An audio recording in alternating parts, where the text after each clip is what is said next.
Chapter 13 Motivation at Work. In this chapter, we will discuss how would a person like his or her job while the other dislikes the same job.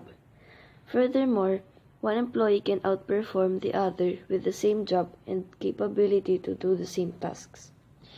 This is where motivation occurs. But first, what is motivation? Motivation determines how a person will exert his or her effort.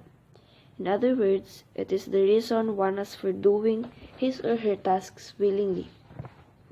As an effective HR manager, he or she must design systems that will help the employees to exert effort in the most desirable ways. However, it should not be solely a function of motivation, but a joint function of ability and motivation to maximize performance. We need a workforce that is fully capable of doing various jobs and a system that motivates its workers to exert their highest levels of effort. Motivation and needs. Everyone has their own needs that they want to satisfy, and that includes every person's basic needs such as food and water. Only after these were satisfied would we begin thinking about the other, which brings us to the need-based theories. Need-based theories are theories of motivation that focus on what motivates a person rather than on how that motivation occurs. In manager's perspective, employees have certain needs that must be met in order to be motivated to perform. In the absence of need satisfaction, satisfaction with work will decline and they will no longer be motivated to work. One of the most well-known of the need-based theories is the hierarchy of needs, a model proposed by Abraham Maslow. The basic hierarchy model of needs illustrates the 5 categories of needs ranged from the basic needs at the bottom to the more complex needs at the top. The lowest level of needs, which is the physiological needs, includes such things as the need for water, food, or basically the essential things we need to survive. The next level is the safety needs or security needs, which includes anything involving a safe and secure environment. Physiological and security needs are basic needs, but they can only be fulfilled when the physiological needs are fulfilled. This is followed by social needs or love and belonging, which include the need to have meaningful interactions and relationships with others such as friendship, family, and intimacy. Next, come the esteem needs where an individual likes to feel confident and have a sense of achievement in what we do. In this level, it is called a level of respect because we like to gain respect from others when we reach this level. Finally, the self-actualization needs where we want acceptance and a sense of morality. In other words, the desire to become the most that one can be. This level is also called the potential level. Applying it to business, in physiological needs, an employee needs an acceptable pay and working conditions, while in safety needs are job security, clear job description, insurance, and such. For social needs or working in a team, mentoring and coaching, and in esteem is the recognition of achievements. Finally, for self-actualization, it includes promotion opportunities, challenging work, and job enrichment. Only once a lower level of need has been fully met would a worker be motivated by the opportunity of having the next need up in the hierarchy satisfied. A business should therefore offer different incentives to workers in order to help them fulfill each need in turn and progress up the hierarchy of needs. According to the model, only one level of need is capable of motivating behavior at any given time. This level of need is said to be prepotent.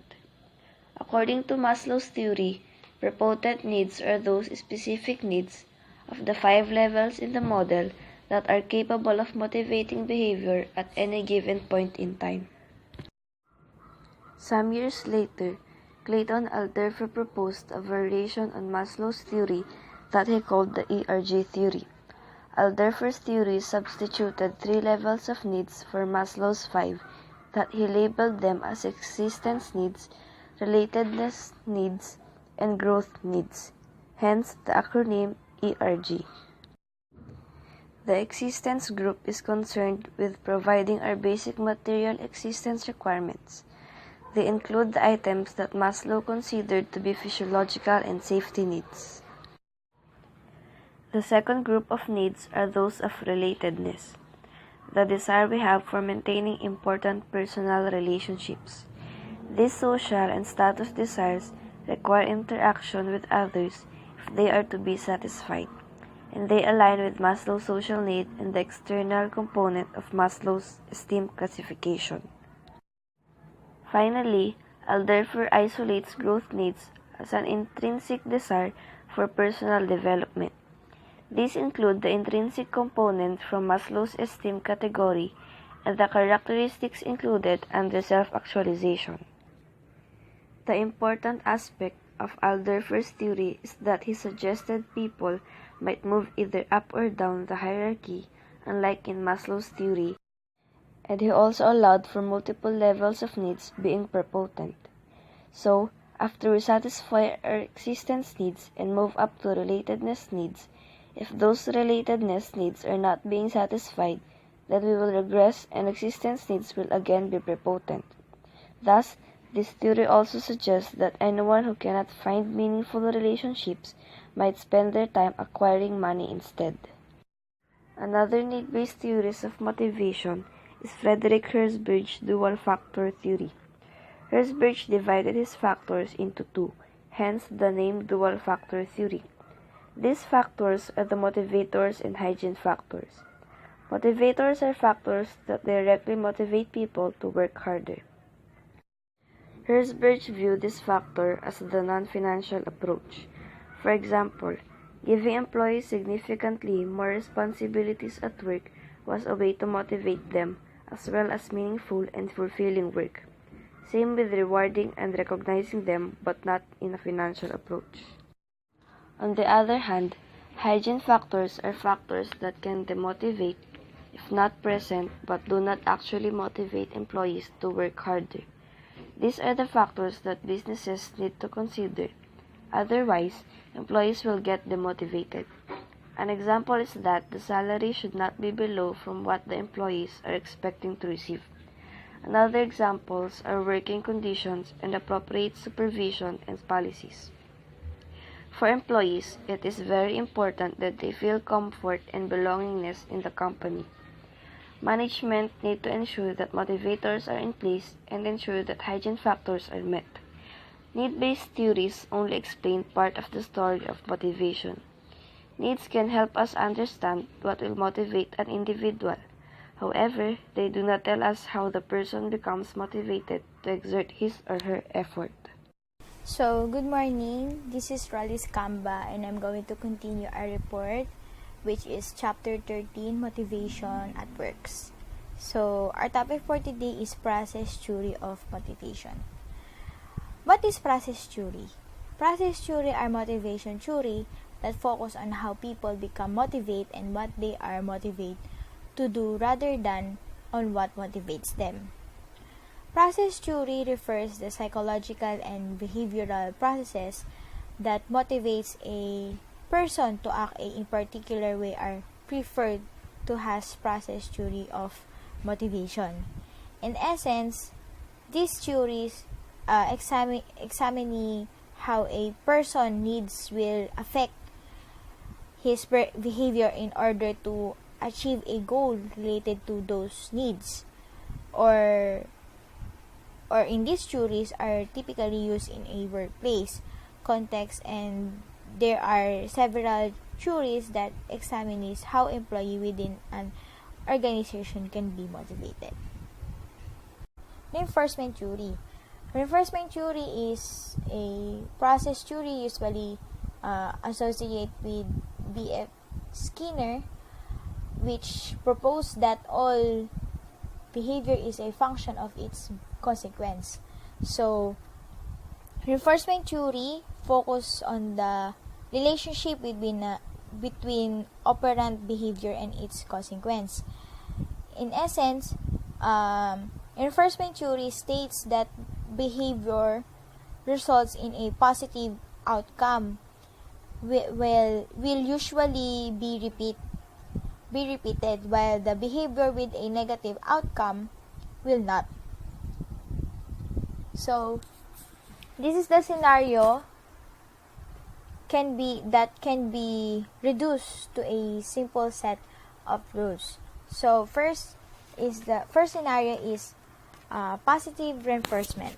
Positive reinforcement, this implies giving a positive response with an individual shows positive and required behavior. So second scenario is extinction.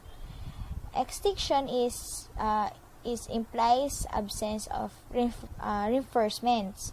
In other words, extinction implies lower the probability of undesired behavior by removing reward for that kind of behavior. Third scenario is punishment. Punishment implies removing positive consequences so as to lower the probability of repeating undesirable behavior in the future. In other words, punishment means applying undesirable consequences for showing undesirable behavior. So next is behavior modification. Behavior modification is the combination of positive reinforcement with either punishment or extinction that replace an undesired behavior with a desired behavior. Behavior modification is a treatment approach based on the principle of operant conditioning that replace undesirable behavior with more desirable one through positive or negative reinforcement. So next is partial reinforcement. Partial reinforcement means rewarding a behavior only part of the time rather than all the time. So partial reinforcement is only has certain interval or ratio of the time instead of reinforcing the behavior every single time. So next is interval schedules. Interval schedules, when the behavior is reinforced, has a function of the passage of time, while the ratio schedules when the behavior is reinforced as a function of how many times behavior occurs. So let's move on to the, for example, include the fixed and variable interval and ratio schedules. First is fixed interval schedules. When the amount of the time that must pass before the reward is given is constant over time. And the variable interval schedules, when the amount of the time that must pass before a reward is given can change from one reward period to another. While the fixed ratio schedules, when the number of times a behavior must occur before it is rewarded remaining constant over time, while the variable ratio schedules, when the number of times a behavior must occur before it is rewarded change. Hi, I am Karl, Angelika, Lavita, and I'll be reporting the expectancy theory and equity theory. Expectancy theory is fairly complex process theory of motivation that casts the employee in the role of decision maker. Expectancy theory basically states that a person behaves the way they do because they are motivated to select that behavior ahead of others because of what they expect the result of that behavior to be. So, kapag ang employee binigyan niya ng effort magkakaroon yung ng magandang result sa performance niya sa work niya. And dito rin sa expectancy theory, i-compare mo yung actual performance at yung result nito. There are 3 key elements of this theory. The first one is effort to performance expectancy. Is a person's perception of the probability that an increase in effort will result in an increase in performance. This expectancy is the belief that if you work hard, you will be able to hit the targets or performance that have been set for you by your manager. For example, yung employee magaganda yung mga nasa qualifications niya or resumes, pero pagdating sa actual performance, iba yung napapakita niya. And then, etong ang employee na to, pag nag-effort siya, magiging maganda yung performance niya sa work niya. The next key components is the instrumentality. It says that it is a person's perceptions and the probability that improved performance will lead to certain outcomes. So, in this variable, you're assessing how likely you are to receive a reward if you hit the targets that have been set for you. So, pag nagkaroon na improvement sa employee sa work niya, expected na yung magiging outcomes niya, may tendency kasi na motivate sa employee kasi meron itong reward. And lastly, valence refers to how attractive an outcomes is for the person. So, valence is simply the perceived value of the reward to you. Dahil nga may outcomes na sa hard work ni employee, maaaring matutuwa siya dahil may fulfillment siyang nararamdaman after completing the work. Equity theory of motivation. Equity theory is concerned with a person's perceived inputs to a work setting and the outcomes received from that set. So, John Stacy Adams introduced the idea that fairness and equity are key components of a motivated individual.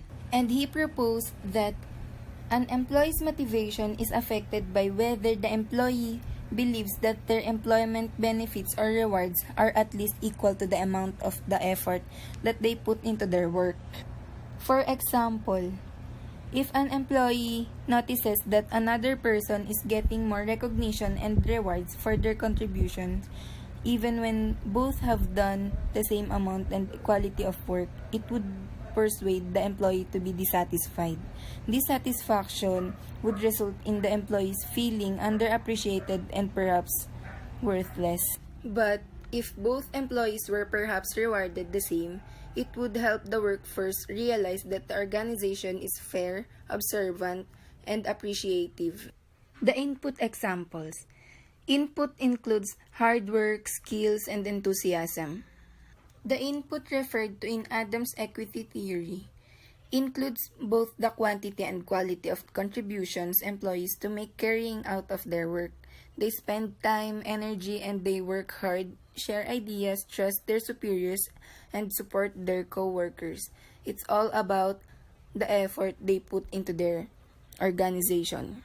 And for the output examples, output can be things like salary, recognition, and responsibility. This is considered the most important output for employees. In return for all their input, they fix amount of money that paid by the company every month, and employees want to be intrinsically motivated. This means they feel it's important that their hard work is recognized. Good day everyone, I'm Faye Umali, and for this chapter, I am going to discuss about goal theory, agency theory, intrinsic motivation, and creativity. So first, what is goal theory? Goal theory is first proposed by Ed Lack. Fairly simple model of motivation based on the premise that people with goals work harder than people without goals. Beyond that, the theory suggests that not all goals are created equal, and that goals that are difficult and yet specific and concrete will motivate employees best. Furthermore, difficult goals are also preferable than easy goals, but not too difficult that it is impossible to achieve. Aside from that, this theory can serve as a basis for some performance appraisal system and useful for performance management system. In addition, though it is not essential, joint goal setting is helpful if it's done jointly by managers and subordinates. To further understand, let us look at this graph. There are two kinds of goals that learners' behaviors tend to do. These are mastery goals and performance goals. What is the difference? Mastery goals reflect a desire to gain knowledge and skills, while performance goals reflect a desire to look competent in other eyes. Below that, as you can see, there is a pyramid which is made by Edwin Lack and Latam, the 5 principles of goal setting, namely clarity, challenge, commitment, feedback, and task complexity. For clarity, it should be clear and easy to understand. We can achieve that by using the most common or the most we familiar with. SMART goal: specific, measurable, achievable, relevant, and time-bound. Next is challenging. It must be something that can hit the sweet spot between challenging you but not over-challenging you. One must also be physically committed to and involve regular feedback. Then lastly, as uncomplicated as possible. Now let's move on agency theory. Compared to goal theory that represent the model of motivation, in agency theory, there are principal and agent. What is principal and agent? What are their difference? Principal are risk-taker compared to agent that are less likely because their livelihood tends to depend on the business success. Principal focus on long-term, while agent focus on the short-term horizon. Principal monitor decision made by the agents, while agents monitor day-to-day business. As we can see in the diagram, the principal employs or hire agent to perform tasks on behalf of them and be accountable to whatever the outcomes of their work. The agency theory is important for the incentive pay plans or the design of incentives for executives. Agency theory and some of its basic principles are derived from the fact that individuals who own the most modern organization do not actually run them on a day-to-day basis. Furthermore, it is most often applied in executive compensation and executive incentive plans. It addressed potential conflict of interest among different groups of stakeholders in an organization and conflicts that arise from division. The fact that what is best interest of the principal is not always in the best interest of the managers. When the owners hire a manager, it assumes that it will act as his agent, which will work for the best interest of the owner. Note, through agency theory, it can provide guidance on how to change some parameters that can help align the interests of the groups involved, done with incentives and appraisal system. Moving forward, as we can see in this picture, typically we think of this as hobbies or leisure activities. But there are also jobs that people would probably be willing to perform for free if they simply had the opportunity to perform the job. That is why intrinsic motivation is associated with the sense of self-determination to do work, feelings that one's skills are being utilized, and generally positive feelings about the work. Example, I am doing the work because I love to, not because someone else is rewarding me. On this, we can see people who spend great deal of time and effort without expecting any reward other than satisfaction of doing something. So, what is the difference between extrinsic and intrinsic motivation? Extrinsic motivation requires an external agent to administer a reward that is separate from the actual task or job performed, while intrinsic motivation is a motivation to do work because it is interesting, engaging, or possibly challenging rather than because someone is rewarding us to do work. Creativity is the last topic that I'm going to discuss. Creativity is the outcomes of intrinsic motivation. Experts characterize it as the process of generating new and useful ideas concerning new products, service, manufacturing methods, and administrative process. Furthermore, there is also a difference between intrinsic and extrinsic when it comes to creativity. For intrinsic, it designed jobs to be more challenging and interesting. Employees will engage in creative behavior at work. While intrinsic, Amibel, stated that extrinsic motivating factor that serve primarily as information for the employee can lead to creative behavior at work, as long as they do not threaten the employee's feelings of competency. Creative behavior is also under creativity. This involves doing things that are innovative and that provide some value for the organization. At the end of the day, creativity at work can also be affected by HRM policies. and allowing more autonomy to jobs recruiting and more creativity can lead to satisfaction on the job. That's all. Thank you.